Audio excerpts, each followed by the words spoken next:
Welcome to the fourth branch program, the place for common sense. Today is Thursday, July 18, 2019. I am MD. We have a very interesting program. We hope you stick around. You may have received, or you will receive shortly, an announcement that says to hell with everybody. You don't want to miss that. In 60 seconds, we will tell you what this is all about.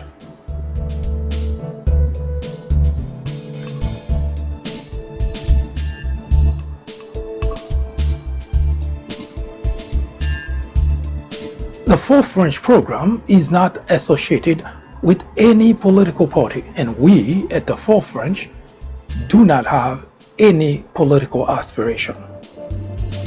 Our ultimate objective is to perfect the union. In order to do so, we have to remove the biggest obstacle of all, ignorance.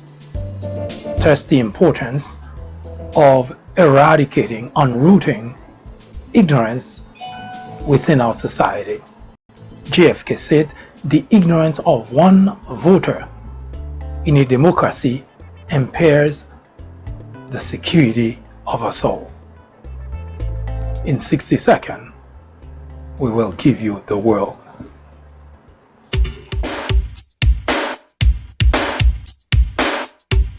Cash, cold, that's what I need.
Live from New York City, at the top of the hour, every weekday from 10 a.m. to 2 p.m.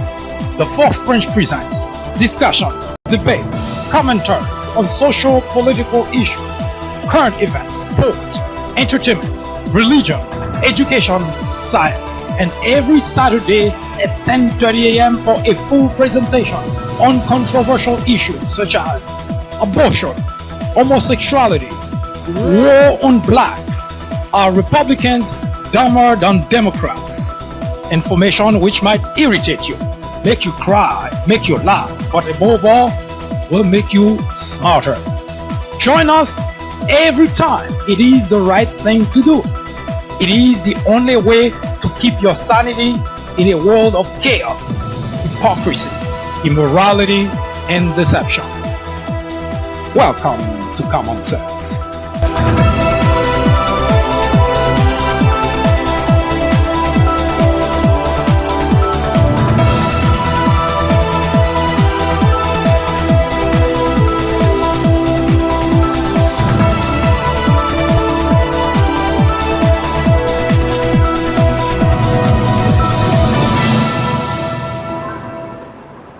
If you have been here before, thank you. Your participation makes the journey a little bit lighter, a tad more bearable. If this is your first time, once again, thank you. Welcome to the fourth branch program, the place for common sense. As explained earlier, we do not have any political aspiration. objective of this program is to perfect the union. In order to do so, we have to attend to the biggest obstacle of all: ignorance.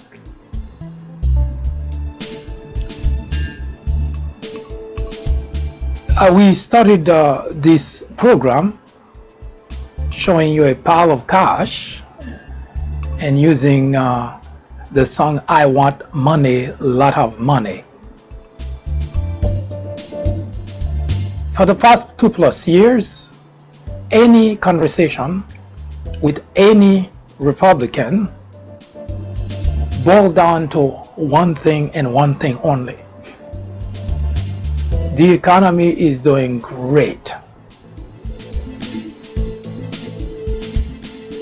And everything is attributed to Donald Trump.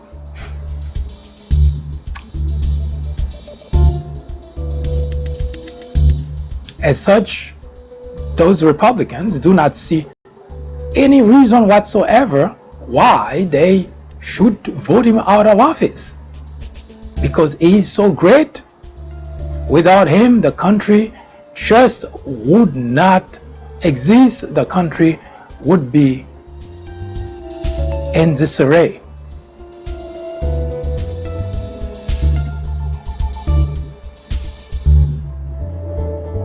So for 200+ years, you can imagine the country would have done way better if Donald Trump was president all this time. That's a rationale for Republicans who cannot come to the obvious conclusion that that individual is not good for America.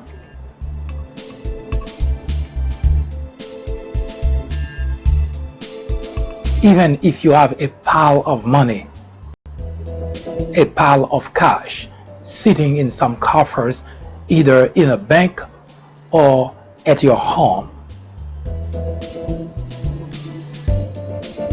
We will continue as usual the reading of the Mueller report, but we ought to tell you a couple of stories that I'm certain would fall on deaf ears if the individual is Republican, because I have crisscrossed the country.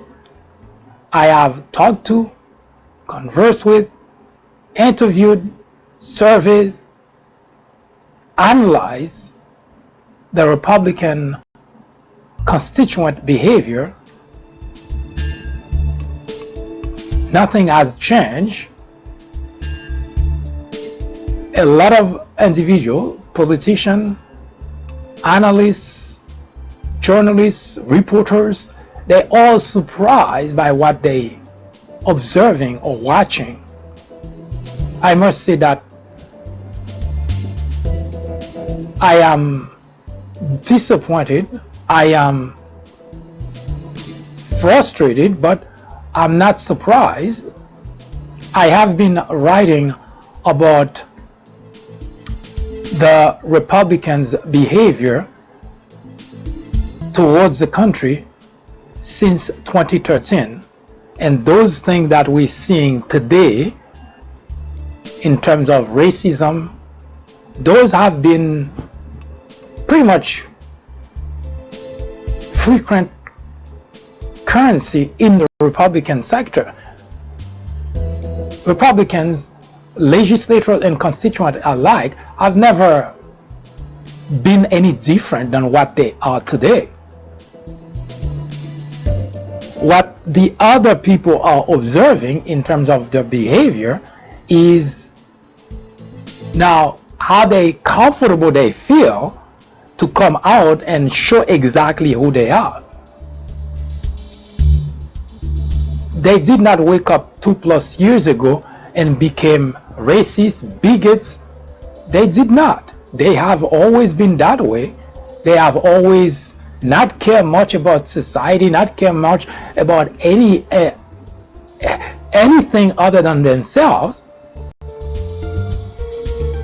But what they found in Donald Trump is an individual who gives them legitimacy to express themselves the way that they feel. They never felt any different. And it is not something that I'm saying today. It's something that I've been expressing in my writing since, as I mentioned, 2013. I've been saying the Republican Party is a haven of racists, is a haven for racists. I've been saying that all along. Of course, during the time during which they felt restrained not to say things publicly, not to express themselves publicly, not to be, to act in a very subtle way, to express themselves in a very subtle way, they did. But I never get fooled by the fact that the Republican Party, most individuals in the Republican Party are racists, bigots. Now I know it's difficult for people to grasp that, and it is a heavy burden to say that out loud because nobody wants to accuse anybody of being racist. But I've been interacting long enough with the Republicans to know that's the case. As I mentioned, they've restrained themselves from behaving a certain way, especially in presence of minority or when they're talking publicly. They restrain themselves from saying things that, are not normal for any individual. As I mentioned, those people, Republican, they did not wake up 2+ years ago and suddenly became racist. That process doesn't happen overnight like this. They already felt the way that they always felt. And Donald Trump provided them a platform, and they expressed themselves. They voted for him, they supported him, and now look at how long we've been saying for the past 2+ years that all the bad things, all the wrongdoing of that by Donald Trump. You would have thought by now Donald Trump would not have any support, right? The same percentage of people who voted for him are the same one who continue to support him. So the idea that we're dancing around the issue as if, some Republicans are racist, we know that, but not all Republicans. I did not say all Republicans. I said most Republicans are racist. So I know there are some exceptions, but it is the exception. Most Republicans, whether you take the legislators in Washington, those who are crafting policies and legislation, most of those individuals, they are racist, and most of the constituent, the people who support them, they are racist. And this is not the making of Donald Trump. We like to point fingers to one individual because it makes us feel better by saying, see, it's Donald Trump, he's a racist. You see, anything that doesn't have roots dies. Donald Trump managed to become the president of the United States using racism as his platform is because there are enough racists in the country to warrant that. I don't know what's so difficult, what logic is so difficult for people to understand. I do not dance around those issues because it is a plague, it is a disease in the country, and to solve that problem, we ought to acknowledge that it is a disease that needs to be eradicated, unrooted from our society. But dancing around the issue doesn't help. Yes, most Republicans are racist. There is no if, there is no but. Most Republicans are, and that constituent and that legislators. In fact, the legislators do more damage to the country, to our society, than the constituent can, because they don't want crafting policies, passing legislation. Mitch McConnell have put on the federal benches judges who are blatantly racist. So what do we expect? So I see a lot of people being shocked at what's going on in the country, especially referring to last night Donald Trump rally and people chanting based on Donald Trump antagonizing the president of the United States. The president of the United States antagonizing a crowd, or rather antagonizing members of the legislative body, Democrats, and getting people to chant. Here's a preview. Omar laughed that Americans speak of Al-Qaeda in a menacing tone and remarked that you don't say America with this intensity. You say Al-Qaeda makes you proud. Al-Qaeda makes you proud. You don't speak that way about America. And at a press conference just this week, when asked whether she supported Al-Qaeda, that's our enemy. That's our enemy. They are a very serious problem that we take care of, but they always seem to come along somewhere. She refused to answer. She didn't want to give an answer to that question. Omar blamed the United States for the crisis in Venezuela. I mean, think of that one. And she looks... You get the gist of it. The President of the United States standing on a podium, not only lying about what a member of the legislative body said, but dressing it up for his audience. At some point during the rally, he said that Ilhan Omar said that there is certain ignorance that's pervasive in the American society. Now, Ilhan Omar is not the first one who said that. In fact, I've been saying that for the longest. In fact, the very premise of this program is to unroot, eradicate, remove ignorance from our society. So for someone to say that doesn't make the individual any less American. It's something that's indeed pervasive in our society. And in the Republican circle, it's widespread. In fact, that's the reason that we have this situation, the predicament we have in the country today. Now, after I heard the president using that to get people to chant, I said, let's look at it from a different angle, shall we? Because the idea is by saying, you people are not ignorant, referring to the audience, obviously. It's just that individual who doesn't like America that's saying that. In fact, the irony of the whole thing, it's people who actually love the country that points to the flaws that need to be removed, that needs to be corrected in order to make the country a perfect union. It's not just people who accept every ill, every stupid things that in the country, such as having Donald Trump as president, as being good, and say it's okay. In fact, if you love the country, you would want to remove the flaws from the country in order to make it better.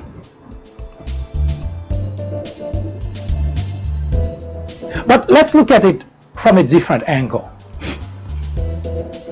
If those people, the audience that so believe that the statement is wrong, let's ask the question differently. What kind of smart people would continue to support someone who lies to them on a regular basis? Any idea?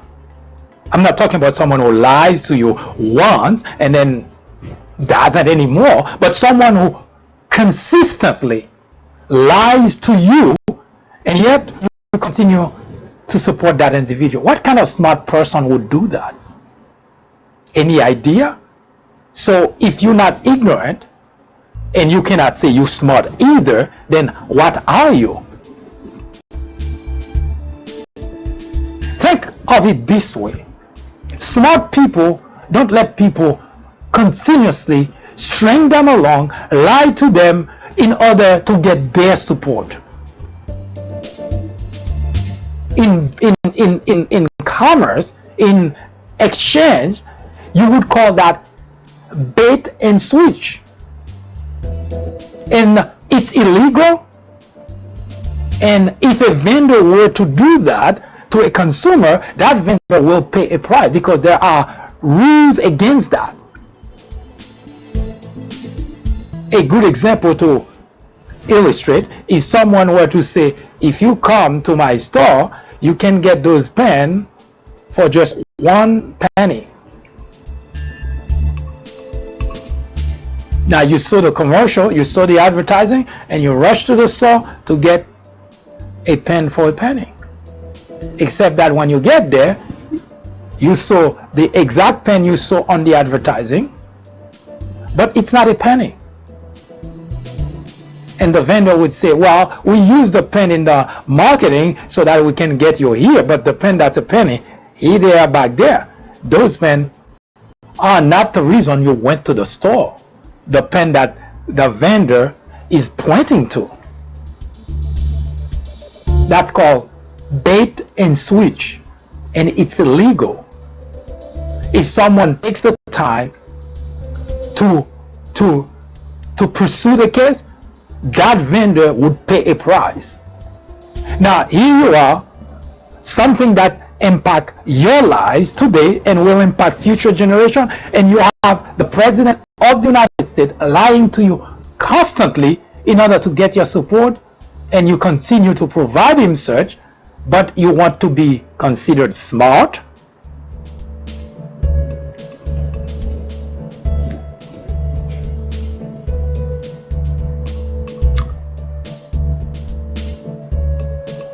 In 1933,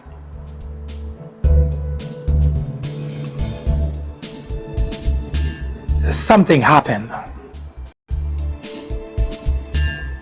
In 1933, can you think of something or anything that happened?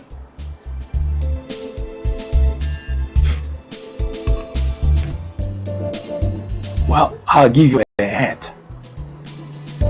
Adolf Hitler became Chancellor of Germany. Hold that thought.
In 1964,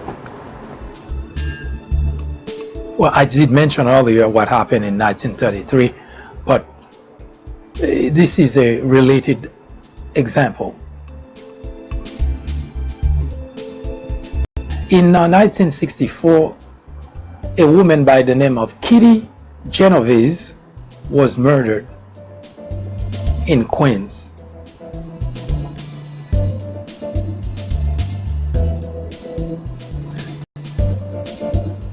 According to the story, become almost a legend, Kitty was stabbed, I don't remember how many times, but it was close to 100 by her assailant. Of course, she died, needless to point that out.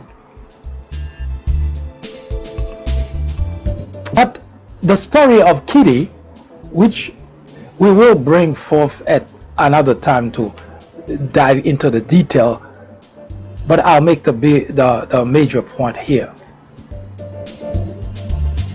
According to the story, which I guess even history acknowledged that there were some flaws in the stories, but the gist of which is the following. Kitty was stabbed maybe 38, 48, I don't remember exactly the detail behind how many times she was being stabbed.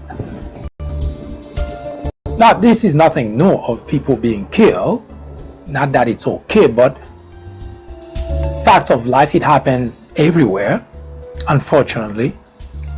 But what makes that particular story relevant in our conversation today is the fact that Kitty was stabbed many times, screaming for help, while 38 people watched.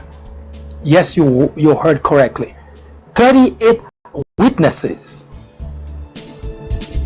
watched Kitty being stabbed to death, and not one of them did anything, not even call the police.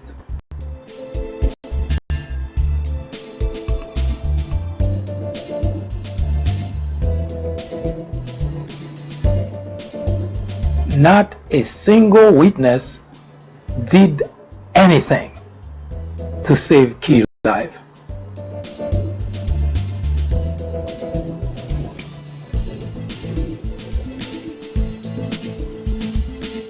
In 1933, there was a small group of Germans who warned about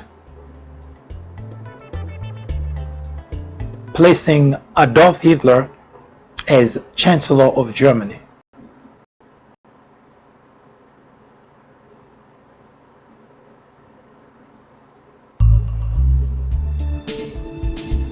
As I explained many times here in this program, Adolf Hitler did not start as a monster.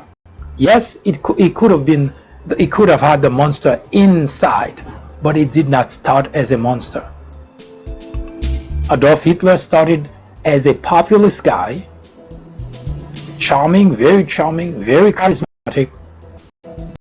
He had, even by then standard, a popularity close to or higher than 90%. As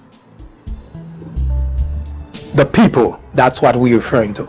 That's how popular Adolf Hitler was. So whenever the story of Adolf Hitler is told, people always think he started as a monster. Yes, he could have been a monster all along, but that's not how he started. He was a very charismatic guy, very popular guy.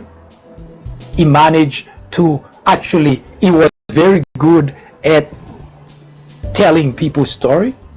He was very good at presenting a case for something to be done. In fact, if you've been watching this program, you would know that Adolf Hitler managed to have both the Reichstag and the Reichsrat pass the Enabling Act of 1933 or 1934. Germany was a democracy just like the United States, with Congress, Senate, the whole structure of democracy. Adolf Hitler did not give a coup.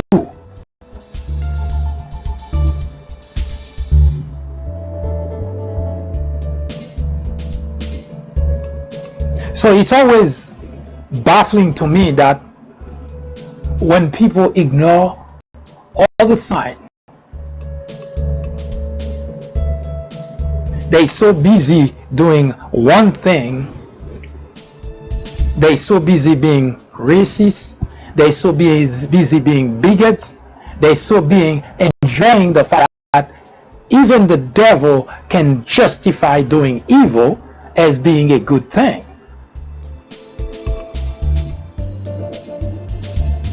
And it is especially baffling when you consider that the Republican Party always claimed to have family values. The Republican Party always claimed to be Christian conservative. The Republican Party always claimed to have, the evangelicals. And that's the same party that's today show everything, every ill in the country comes from the Republican Party. The hatred, misogynistic behavior, language, racism, bigotry, white nationalism, everything that you can imagine that destroy a society. Look no further than the Republican Party. But they would take their bullhorn to claim they're patriot. They would take their bullhorn to say they have core values. They take their bullhorn to say they're Christian. And yet, everything that would make a society evil, everything that would destroy a society, you don't have to go to the Democrats because you already know what they stand for. They don't take a bullhorn claiming they are patriot, and yet they behave like patriots. Every opportunity that they have, I gave you example here over and over about Democrats, the way that they rebuke any help from foreign government. Republican, at the first opportunity, they say, bring it on. But they are patriot. It's the Republican, as I mentioned before, and you have to keep that in the forefront of your mind. Donald Trump did not become president of the United States because just a few people in the Republican Party, a few white nationalists, a few KKK, a few racists, a few bigots voted for him. No, Donald Trump became president of the United States because the Republicans voted him in office because they okay with what he stands for, they approve what he stands for, and they continue to support what he stands for. This is not small numbers, it's millions of individuals. No one can become president just because a few people voted for you. And that's what I want you to understand. If you are a Republican with some shred of decency left, or if you're not a Republican, to understand that those things, not pointing fingers to the problem, is actually detrimental to our society, because the only way you can go to a doctor and receive cured for your illness is if the doctor is able to identify the problem, to understand the problem, and only then can the doctor figure out what kind of medication or treatment or regimen that he should put you in for you to recover. So to avoid to tell the story of the ill in the country and what's caused it is not helpful. Everybody likes to point fingers to Donald Trump as the problem. Donald Trump is not the problem.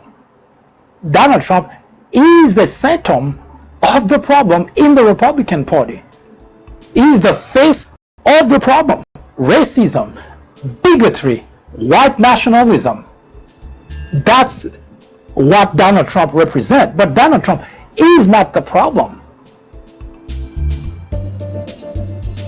Those people did not become racist, bigots, and start supporting those ideas because of Donald Trump. They've always felt that way.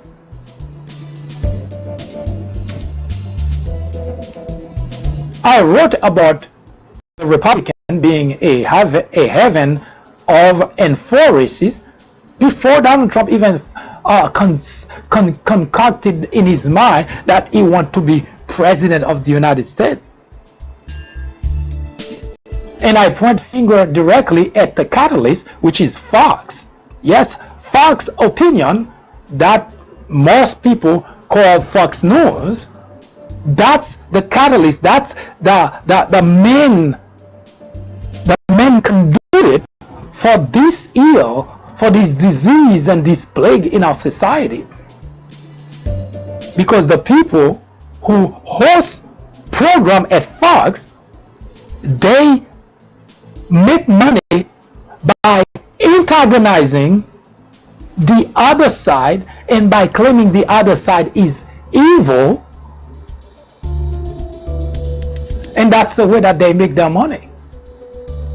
So to hell with our society, to hell with morality, to hell with ethics, as long as they can make money.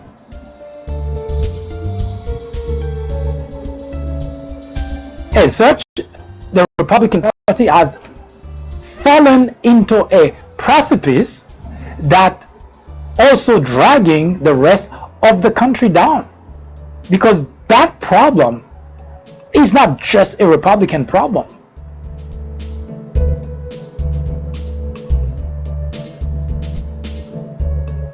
Abraham Lincoln gambled his presidency in order to put an end to slavery.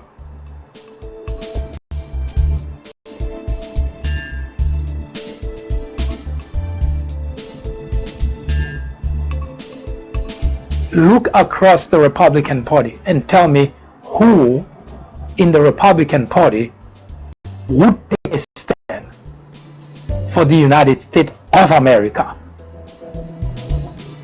Not for Donald Trump, not for the Republican Party, for the United States of America. Which Republican congressman or senator that you can look at today and say that individual can save the Republican Party from the evil it's spreading?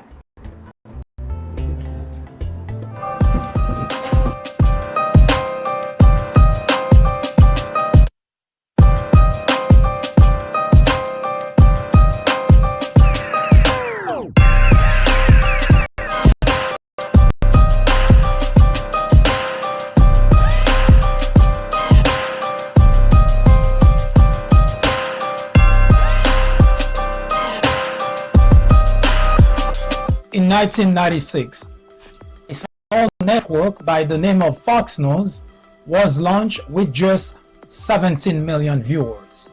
Today, with over 100 million people watching regularly, Fox has become the greatest threat to our democracy, constantly bombarding the airwaves with false information, distortion of facts, and outright lies presented to its audience as news. Fox have created an army of blissful ignorance. According to a survey, 82% of Fox viewers are ignorant of facts and the truth. To keep millions of people in ignorance not only prevents democracy from flourishing, but it also clears the path to authoritarianism, to dictatorship. Martin Luther King Jr. said, "Nothing in all the world is more dangerous than sincere ignorance and conscientious duty." Let me finish by saying that democracy cannot survive in an environment where truth and facts do not matter. At Fox, truth and facts do not matter. Indeed, democracy in America is in jeopardy. It is a crisis the country can no longer ignore.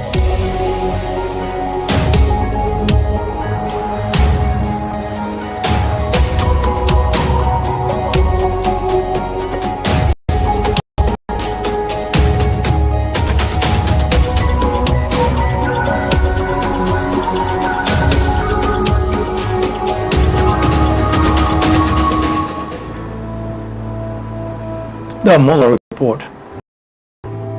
It is a reminder that Wednesday, July 24th, Robert Mueller will be on Capitol Hill to provide answers to questions that still linger.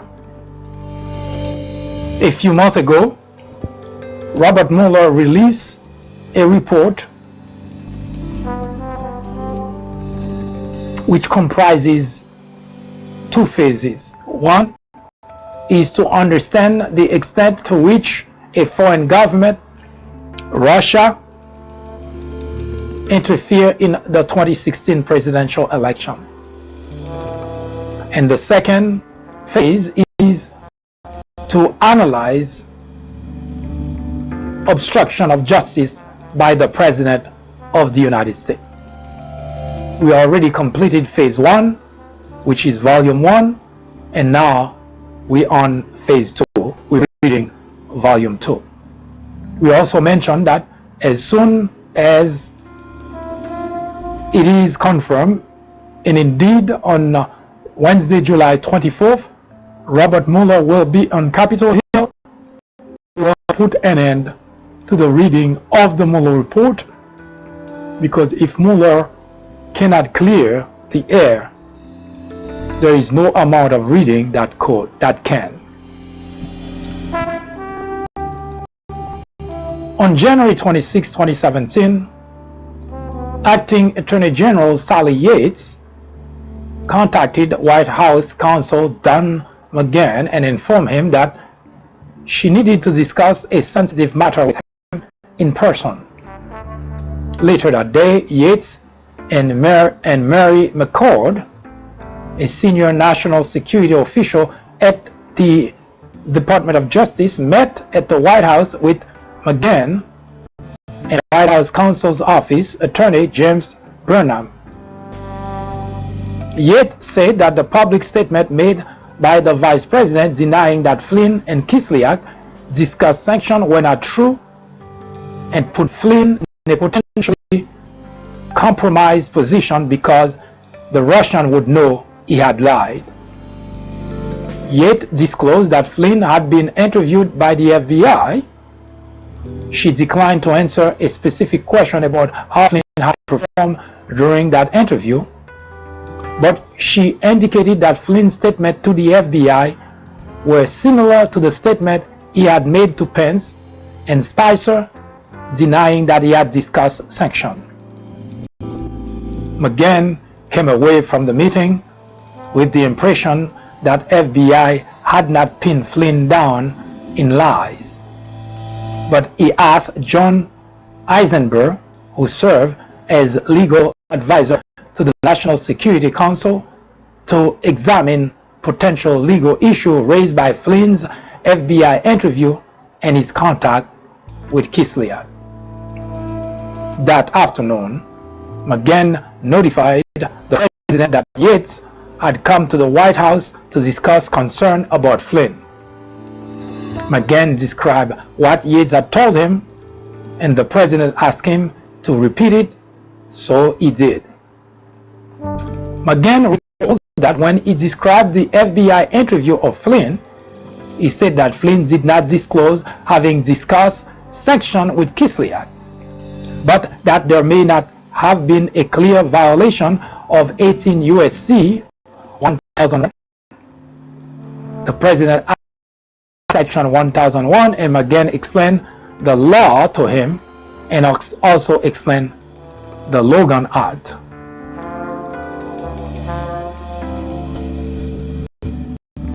The president instructed McGahn to work with Priebus and Bannon to look into the matter further and directed that they not discuss it with any other official. Priebus recalled that the president was angry with Flynn in light of what Yates had told the White House and said, "Not again, this guy, this stuff." The president dined with several senior advisors and asked the group what they thought about FBI Director Comey. According to Director of National Intelligence Dan Coats, who was at the dinner, no one openly advocated terminating Comey, but the consensus on him was not positive. Coats told the groups that he thought Comey was a good director. Coats encouraged the president to meet Comey face to face and spend time with him before making a decision about whether to retain him. McGahn has a follow-up meeting about Flynn with Yates. President Trump has dinner with FBI Director Comey. The next day, January 27, 2017, McGahn and Eisenberg discussed the result of Eisenberg's initial legal research into Flynn's conduct, and specifically whether Flynn may have violated the Espionage Act, the Logan Act, or 18 U.S.C. 1001. Based on his preliminary research, Eisenberg informed McGahn that there was a possibility that Flynn had violated 18 U.S.C. 1001 and the Logan Act. Eisenberg noted that the United States had never successfully prosecuted an individual under the Logan Act, and Flynn could have possible defenses, and told McGahn that he believed it was unlikely that a prosecutor would pursue a Logan Act charge under circumstances. That same morning, McGahn asked Yates to return to the White House to discuss Flynn again. In that second meeting, McGahn expressed that the Department of Justice would bring a Logan Act prosecution against Flynn, but stated that the White House did not want to take action that would interfere with an ongoing FBI investigation of Flynn. Yates responded that the Department of Justice had notified the White House so that it could take action in response to the information provided. McGahn ended the meeting by asking Yates for access to the underlying information the Department of Justice possessed pertaining to Flynn's discussion with Kislyak. Also on January 27, the president called FBI Director Comey and invited him to dinner that evening. Priebus recalled that before the dinner, he told the president something like, "Don't talk about Russia, whatever you do." And the president promised he would not talk about Russia at dinner. McGahn had previously advised the president that he should not communicate directly with the Department of Justice to avoid the perception or reality of political interference in law enforcement. When Bannon learned about the president's planned dinner with Comey, he suggested that he or Priebus also attend, but the president stated that he wanted to dine with Comey alone. Comey said that when he arrived for the dinner that evening, he was surprised and concerned to see that no one else had been invited.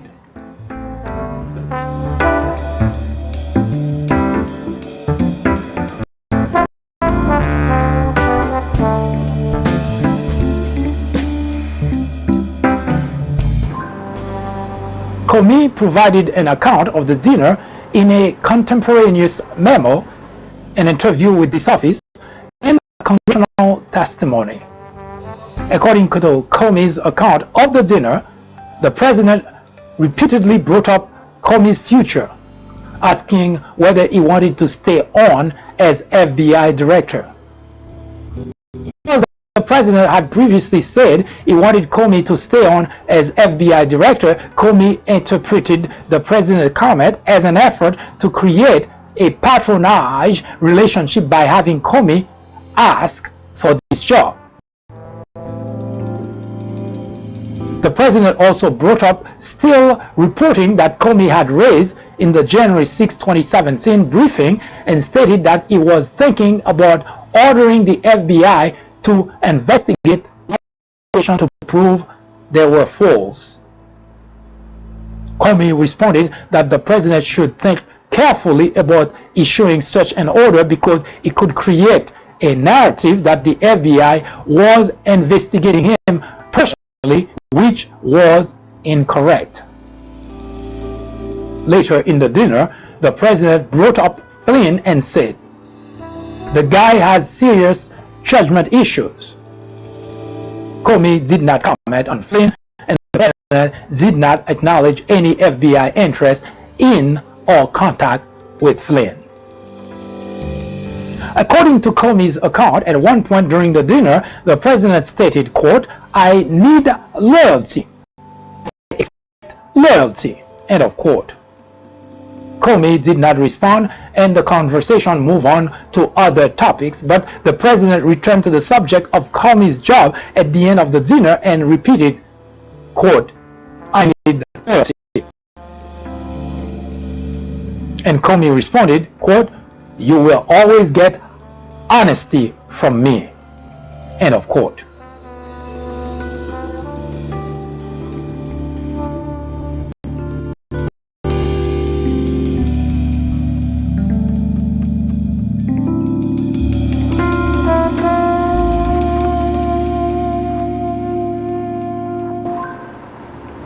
And the president said, quote, "I want honest loyalty."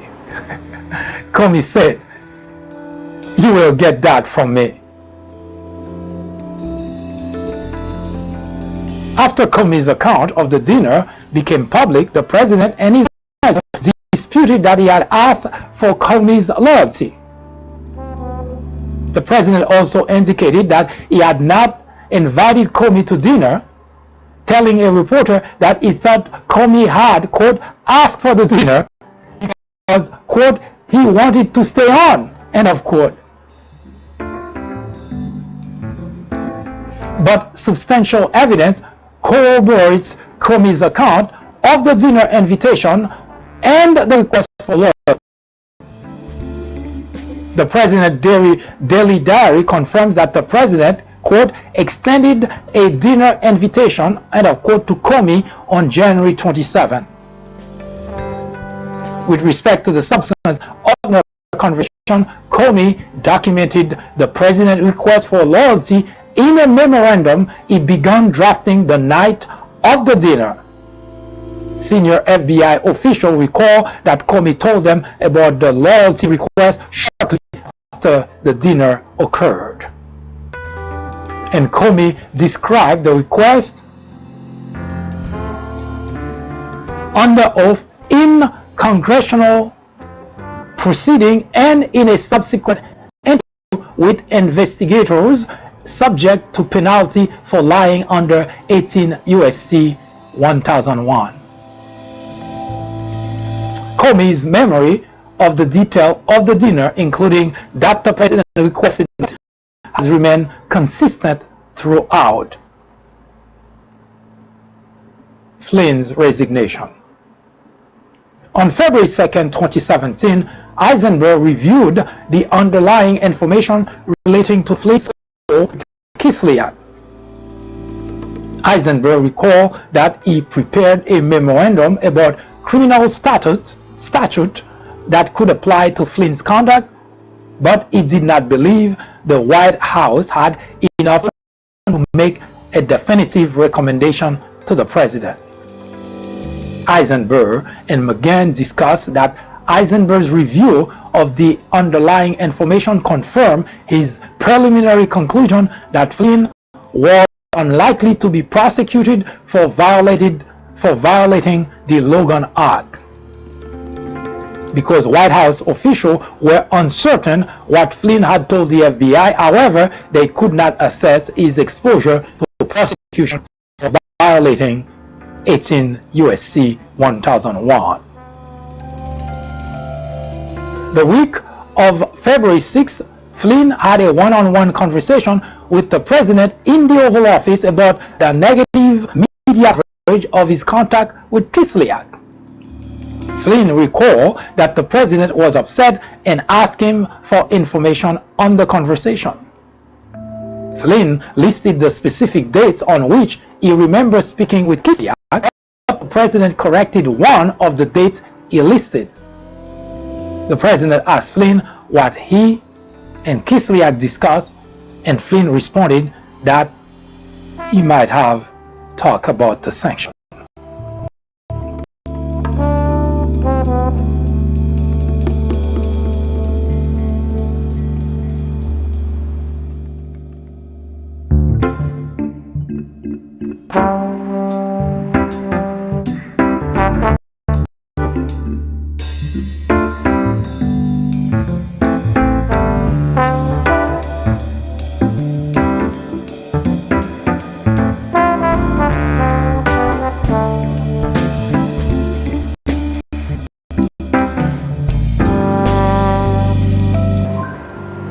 On February 9, 2017, the Washington Post reported that Flynn discussed sanctions with Kislyak the month before the president took office.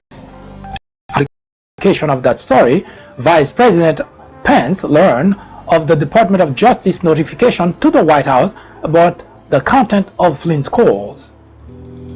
He and other advisors then sought access and reviewed the underlying information about Flynn's contact with Kislyak.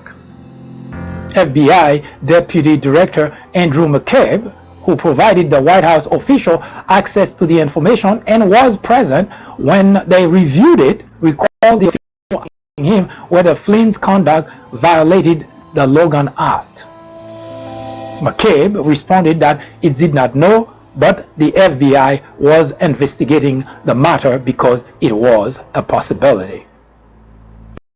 The evidence of Flynn's contact with Kislyak, McGahn and Priebus concluded that Flynn could not have forgotten the detail of the discussion of sanctions and had instead been lying about what he discussed with Kislyak. Flynn had also told White House officials that the FBI had told him that the FBI was closing out its investigation of him, but Eisenberg did not believe him. After reviewing the material with Flynn, McGahn and Priebus concluded that Flynn should be terminated and recommended that course of action to the president. That weekend, Flynn accompanied the president to Mar-a-Lago. He told that on February 12, 2017, on the return flight to D.C. on Air Force One, the president asked him whether he had lied to the vice president. Flynn responded that he may have forgotten details, but he did not think he lied. The president responded, quote, "Okay, that's fine. I got it," end of quote.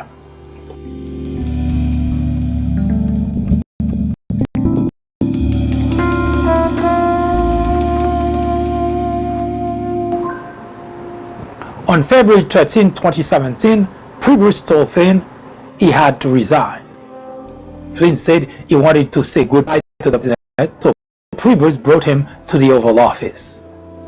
Priebus recalled that the president hugged Flynn, shook his hand and said, quote, "We'll give you a good recommendation. You're a good guy. We'll take care of you," end of quote. Talking points on the resignation prepared by the White House counsel's office and distributed to the White House communication team stated that McGahn had advised the president that Flynn was unlikely to be prosecuted, and the president had determined that Flynn was one of trust. Spicer told the press the next day that Flynn was forced to resign, quote, "not based on a legal issue but based on a trust issue, where a level of trust between the president and General Flynn had eroded to the point where the president felt he had to make a change," end of quote. The president discusses Flynn with FBI director. On February 2017, the day after Flynn's resignation, the president had lunch at the White House with New Jersey Governor Chris Christie. According to Christie, at one point during the lunch, the president said, quote, "Now that we fired Flynn, the Russia thing is over," end of quote.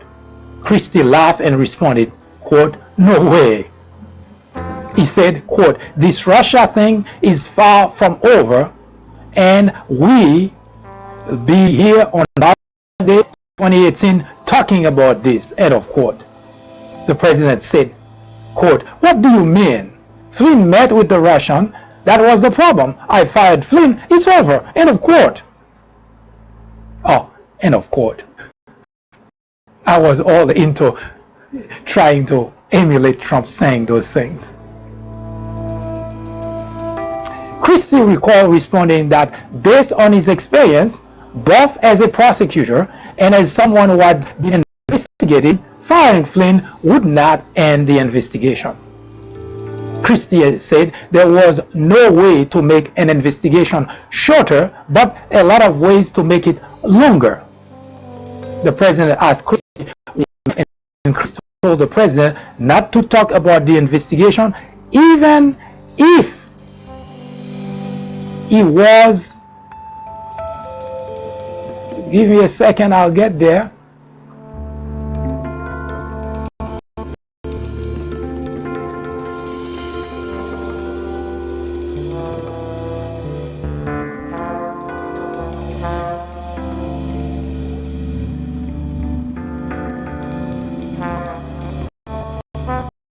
Well, unfortunately, the sentence, the president asked Christie what he meant, and Christie told the president not to talk about the investigation, even if he was. And of course, that's the section of volume 2. And of course, we will continue with the reading of volume 2 the next day, in which case that remaining part of the sentence will be completed and understood. We'll be right back.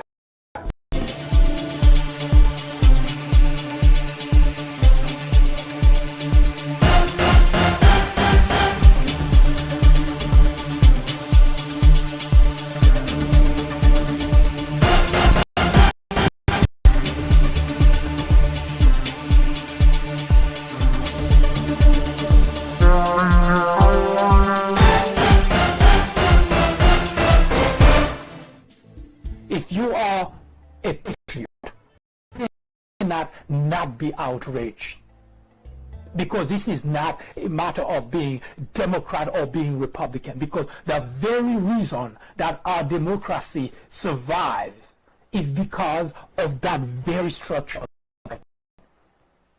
The minute that you don't have any oversight, then at that point the idea of democracy in the United States of America ceases to exist.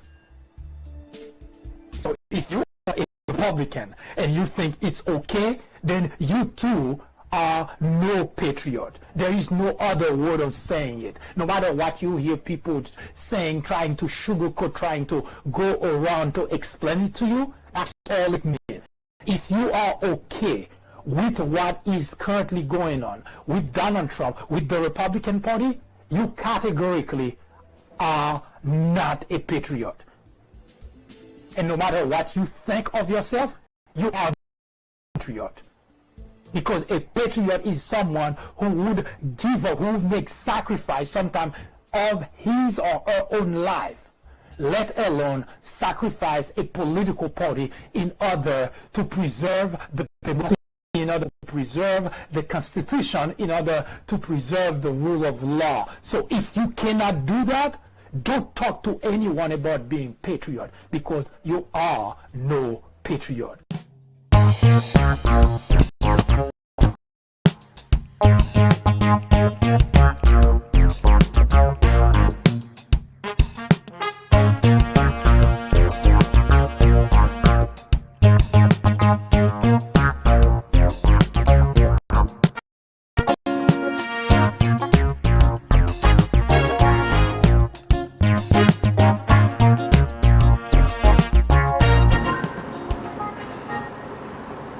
I hope this presentation was of some use to you, was important. If not, you already know what to do. Send us your comments, your criticism, your suggestion. Let us know how we can make it better. As I always say, this program is not going anywhere. You might as well help make it better. So, help make it better. In the meantime, if you have a topic you want to talk about, let us know. We will research it. We will debate it right here on the Fourth Branch program, the place for common sense. I hope you can join me again tomorrow at 10 a.m. when we continue with the reading of the Mueller report and continue to debate what does the Republican Party really stand for. The question ought to be asked. Do they really believe they're Christian? Do they really believe they have family values? And if they do, then it is the disease that probably is more serious than previously thought. It's like someone who suffers of cancer and think he is wholesome. He doesn't have any problem, despite the fact that the doctor says you have cancer. Despite the fact all the signs, all the tests prove that one is attacked by that serious illness. Denying it doesn't make anything any better. It only denies you of a cure. The Republican Party, more individuals in the Republican Party are racist.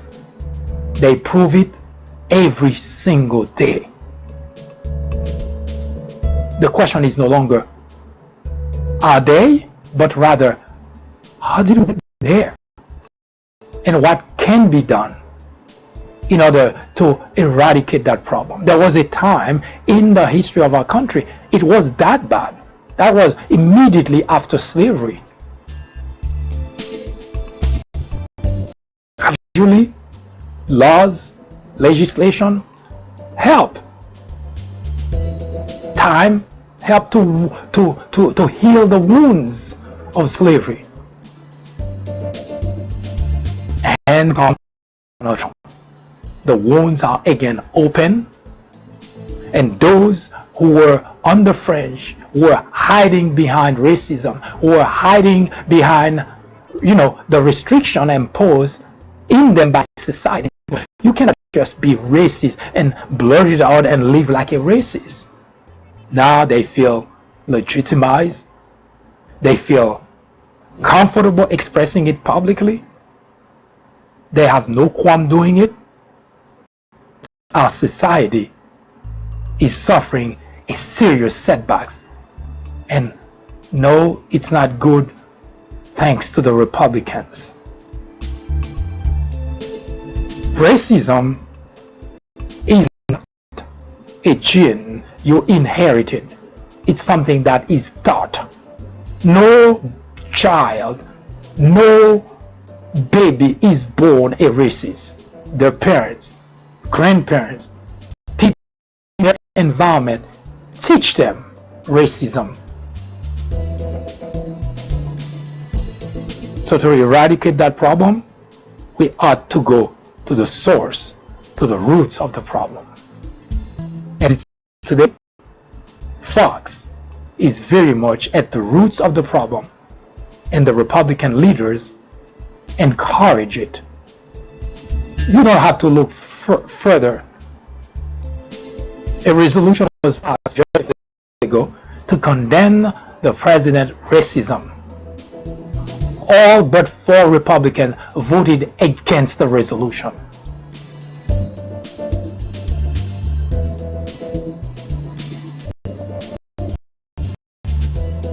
Yes, you can argue that you're not racist, but your behavior, everything, your behavior, your action, everything that you do is racist. How could you not be racist? And denying that you are racist doesn't make you any less racist.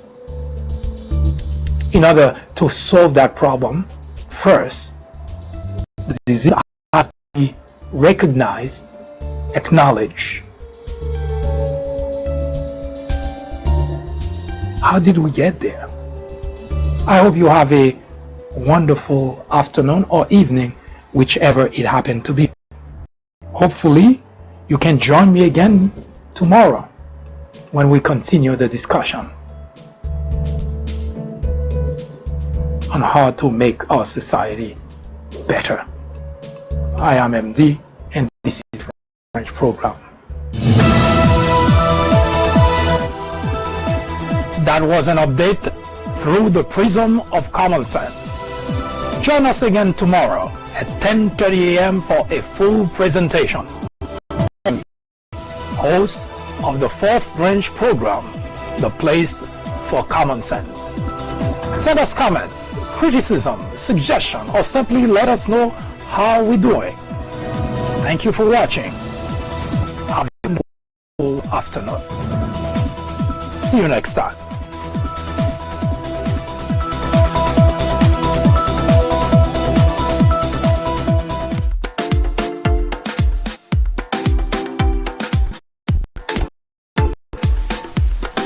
The 4th Branch podcast is brought to you in collaboration with the People Branch publication, which can be found on the People Branch website located at branch.org. That's peoplebranch.org. That's peoplebranch.org website, in which you will find a number of very interesting articles. My name is Mike Duchesne, MD for short. I hope you have a great afternoon or a great evening, whichever it happens to be. Hopefully you can join me again next time for another interesting episode of this podcast. That was the 4th Branch, live from New York. Good day.